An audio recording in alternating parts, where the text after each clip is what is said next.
हाँ नमस्कार दोस्तों, आज हम पढ़ेंगे हिंदी भाषा का उद्भव कैसे हुआ, हिंदी भाषा का विकास क्रम क्या रहा। तो ध्यान दीजिएगा मित्रों, मैंने जब आपको भाषा की विशेषताएं पढ़ाई थी तब ये बताया था कि भाषा की ऐतिहासिक सीमा होती है, यानी कोई भी भाषा इतिहास के अनुसार कालांतर में बदल जाती है। भाषाएं बदलती रही है, ठीक है।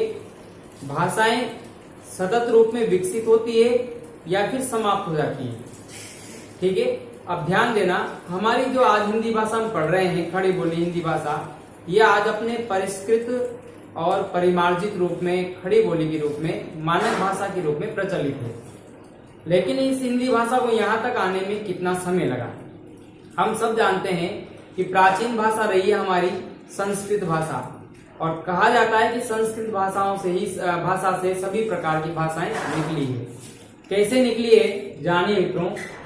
मैंने यहाँ पर एक वर्गीकरण लिखा है कि संस्कृत भाषा जो अपने प्रारंभिक रूप में थी वो वैदिक संस्कृत के रूप में थी। ऐसा माना जाता है कि वेदों का जो काल रहा है, सबसे पहले वेद लिखा गया ऋग्वेद, और उस ऋग्वेद का समय माना जाता है 1500 ईसा पूर्व। वहीं से हमारी भाषाओं का जो है वर्गीकरण शुरू होता है, भाषाएं वहीं से पढ़ी जाती है।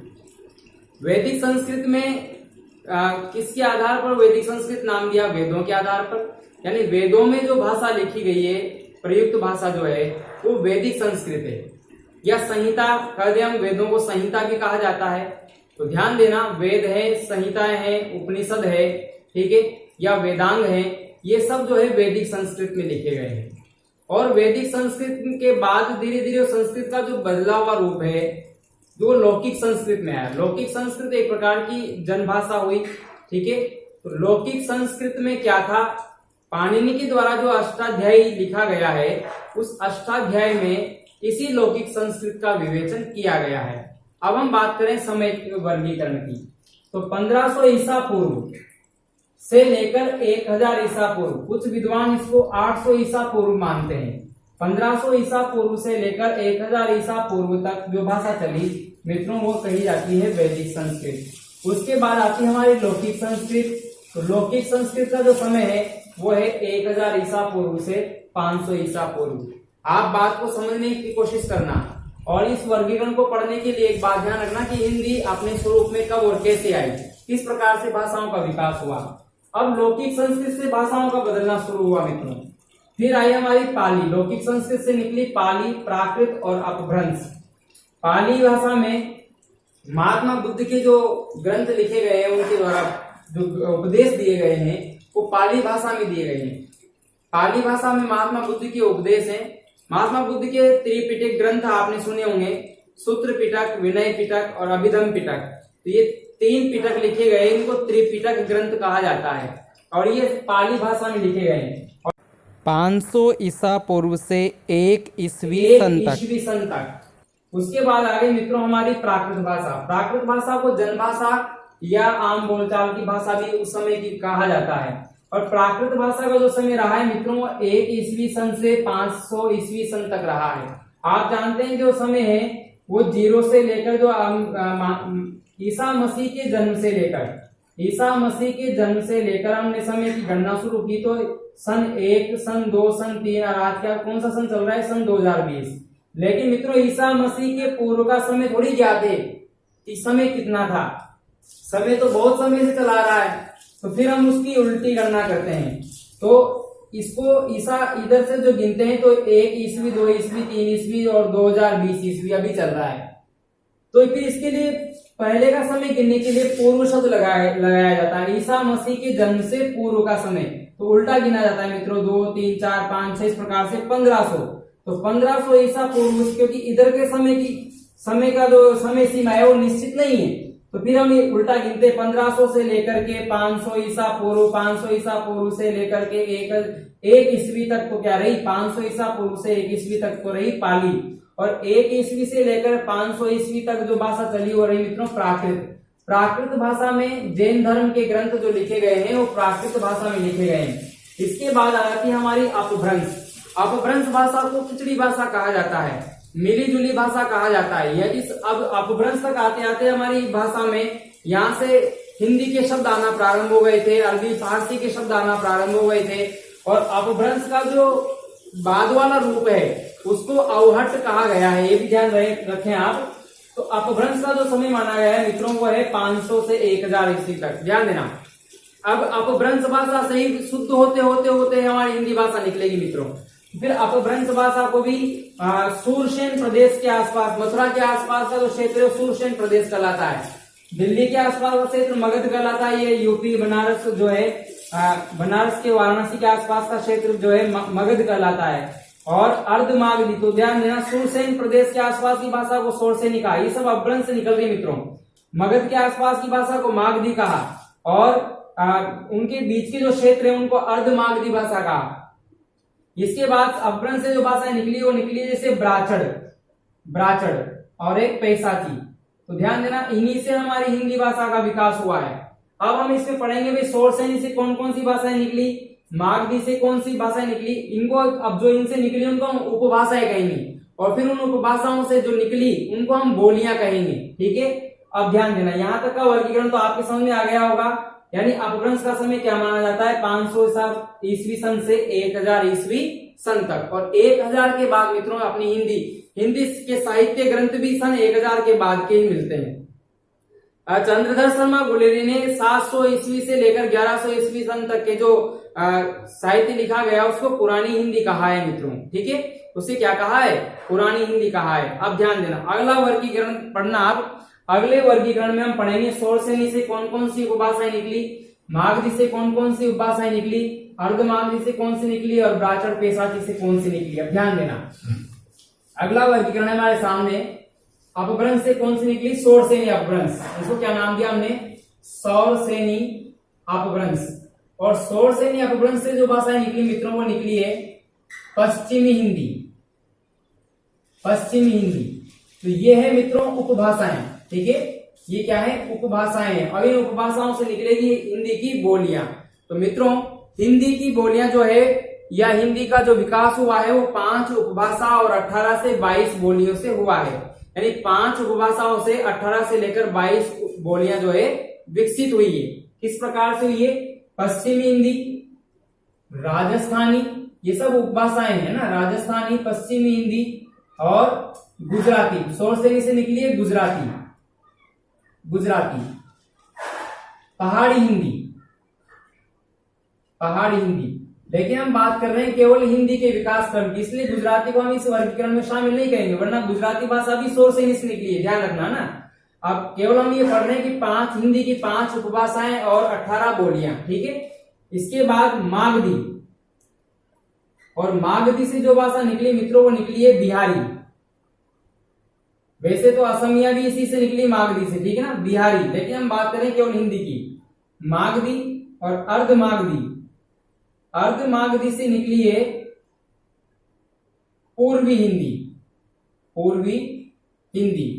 ये ध्यान देना, 1, 2, 3, 4 और 5 उपभाषाओं से हिंदी की 18 बोलियां निकली है। ठीक है, अगर हम बात करें कि सोरसेनी से कौन कौन सी भाषा निकली, गुजराती भी सोरसेनी से निकली है, मगधी से बिहारी, असमिया, उड़िया जो मगधी से निकली है, अर्धमागधी से पूर्वी हिंदी निकली है, और ब्राचड़ पैसाची से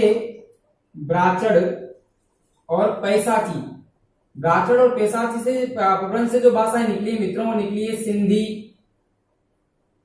लहंदा और पंजाबी। लेकिन हम बात देखो, ब्राचड़ पैसाची से जो भाषाएं निकली है वो निकली है सिंधी, लहंदा और पंजाबी। तो सिंधी अलग से एक भाषा है, गुजराती अलग से एक भाषा है, लहंदा और पंजाबी भाषा अलग अलग है। पंजाबी भाषा की लिपि गुरुमुखी मैंने आपको पढ़ाई थी।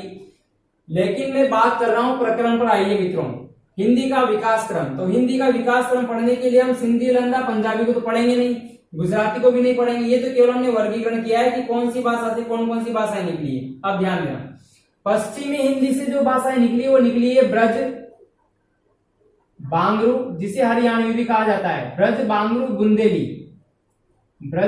बुंदेली, कोरवी, छत्तीसगढ़ी, छत्तीसगढ़ी और एक निकली है दक्षिणी। दक्षिणी, ठीक है। ये 6 बोलियां तो निकली है किससे मित्रों? पश्चिमी हिंदी से निकली है।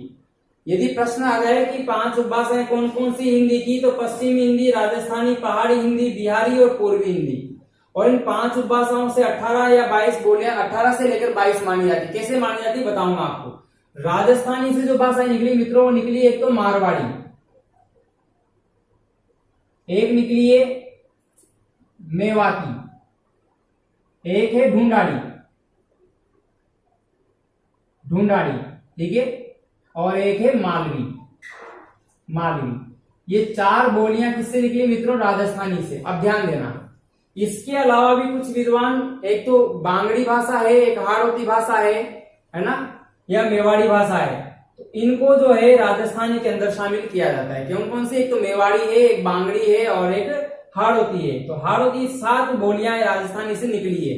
तो जब 3 भाषाएं और बढ़ जाती है तो इस प्रकार से 18 के बजाय 21 और अभी एक और जो है बताऊंगा, उस प्रकार से 22 हो जाती है, ठीक है ना। 18 से 22 बोलियां हमारी 5 उपभाषाओं से निकली है। अब ध्यान देना, पहाड़ी हिंदी से कौन कौन से निकली है? एक तो गढ़वाली, एक तो गढ़वाली, एक है कुमाऊनी, कुमाऊनी, और एक है पहाड़ी हिंदी, पहाड़ी हिंदी। ये पहाड़ी क्षेत्रों में बोली जाती है, ये टिहरी गढ़वाल क्षेत्र में बोली जाती है ना। कुमाऊनी जो है वो अपने ये जो अल्मोड़ा है, अल्मोड़ा जो क्षेत्र है ना, वहां पर। गढ़वाली जो है क्या अल्मोड़ा है, नैनीताल, इन क्षेत्रों में कुमाऊनी बोली जाती है ना। गढ़वाली टिहरी गढ़वाल क्षेत्र में बोली जाती है। पहाड़ी हिंदी जो है उत्तरी क्षेत्र में बोली जाती है। इस प्रकार से 3 बोलियां जो निकली मित्रों, ये 3 बोलियां निकली है पहाड़ी हिंदी से। अब बिहारी से कौन कौन सी निकली देखो आप। बिहारी से निकली है भोजपुरी, भोजपुरी, मैथिली, मैथिली, ठीक है ना, और एक है मगही, मगही। ये 3 बोलियां निकली मित्रों बिहारी से। कौन कौन सी? भोजपुरी, मैथिली और मगही। अब पूर्वी हिंदी से कौन कौन सी निकली है? अब 36, अब ध्यान देना, अवधी, बघेली और छत्तीसगढ़ी।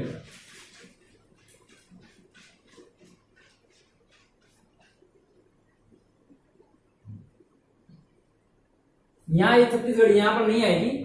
ब्रज, बांगरू, बुंदेली, ब्रज, बांगरू, बुंदेली, कौरवी और दक्षिणी, ठीक है मित्रों। ये छत्तीसगढ़ी आएगी हमारे। छत्तीसगढ़ी कहां से निकली है? अर्धमागधी से है, पूर्वी हिंदी से। अवधी, बघेली, छत्तीसगढ़ी। यहाँ पर है मित्रों कन्नौजी, ब्रज, बांगरू, बुंदेली, कौरवी, कन्नौजी और दक्षिणी। ये कान्य कुंज शब्द से नामकरण हुआ है इसका, कन्नौजी। इस कौरवी को एक खड़ी बोली भाषा कहा जाता है, बांगरू को हरियाणवी कहा जाता है, बुंदेलखंड में जो बोली जाती है, झांसी जो है उत्तर प्रदेश, बुंदेलखंड में जो बोली जाती है वो बुंदेली है ना। मथुरा के आसपास जो क्षेत्र में बोली जाती है ब्रज है। तो ब्रज, बांगरू, बुंदेली, कौरवी, कन्नौजी और दक्षिणी। मारवाड़ी, मेवाती, ढूंढाड़ी, मालवी, है ना। तो मारवाड़ जो भाषा है ये जोधपुर के आसपास क्षेत्र में है। मेवाती अलवर भरतपुर है, ये जयपुर के आसपास ढूंढाड़ी भाषा है, और मालवी भाषा है। ये चार बोलियां जो है ये राजस्थानी से निकली है। अब ध्यान देना, याद करने का बढ़िया तरीका बता रहा हूं मैं आपको। ये तो एक साथ याद करनी पड़ेगी आपको। ब्रज, बांगरू, बुंदेली, 3 तो याद हो गई। 3 याद कर लीजिए। पश्चिमी हिंदी से कौन कौन सी निकली? ब्रज, बांगरू, बुंदेली, कौरवी, कन्नौजी, दक्षिणी, ठीक है। कौरवी, कन्नौजी और दक्षिणी, ये तो आपको याद करनी पड़ेगी। इसका मैं सूत्र बता रहा हूं आपको राजस्थानी का। मामा में ढूंढ रही थी तुझे राजस्थान में। ध्यान देना, क्या सूत्र बताया मैंने आपको?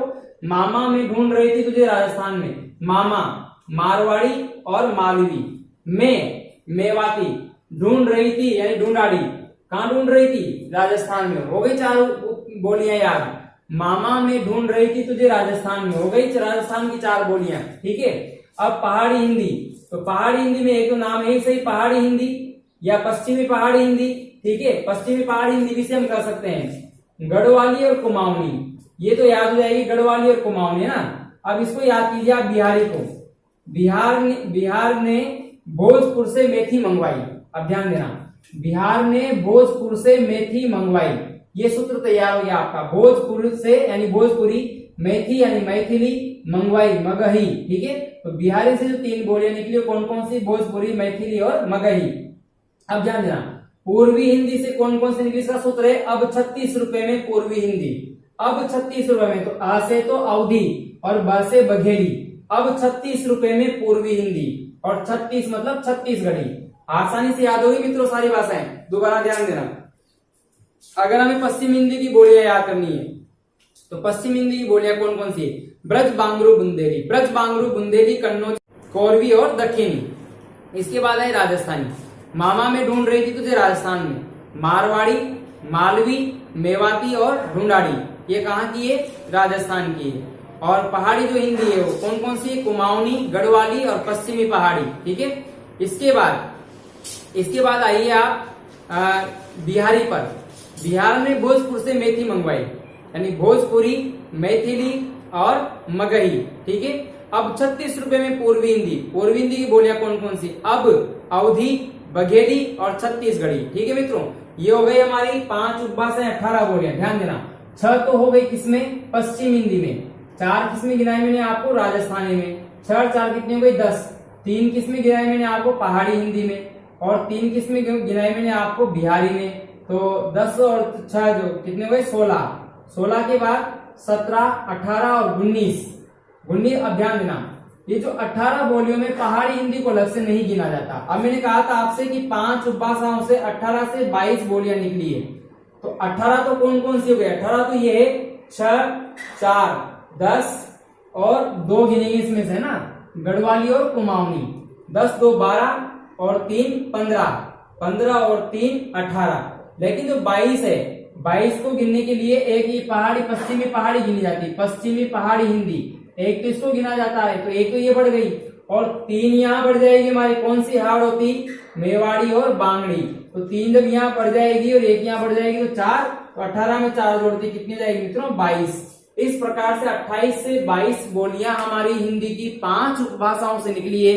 और 5 उपभाषाएं कौन कौन सी है? पश्चिम हिंदी, राजस्थानी, बिहारी, पश्चिमी हिंदी, राजस्थानी, बिहारी, पूर्वी हिंदी और पहाड़ी हिंदी ना। पश्चिम हिंदी, राजस्थानी, पहाड़ी हिंदी, बिहारी और पूर्वी हिंदी। इन 5 उपभाषाओं से 18 बोलियां हमारी निकलकर सामने आई है मित्रों। ये था हिंदी का विकास क्रम। और आज जो चल रही है वो आज है मित्रों बिल्कुल हिंदी खड़ी बोली आज की मानक भाषा है।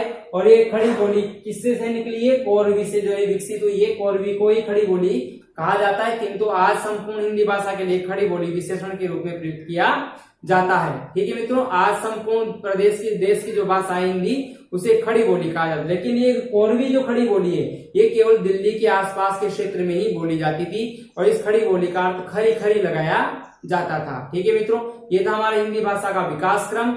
और आज के लिए इतना ही। धन्यवाद। अगली वीडियो में फिर हम आगे की बातें करेंगे।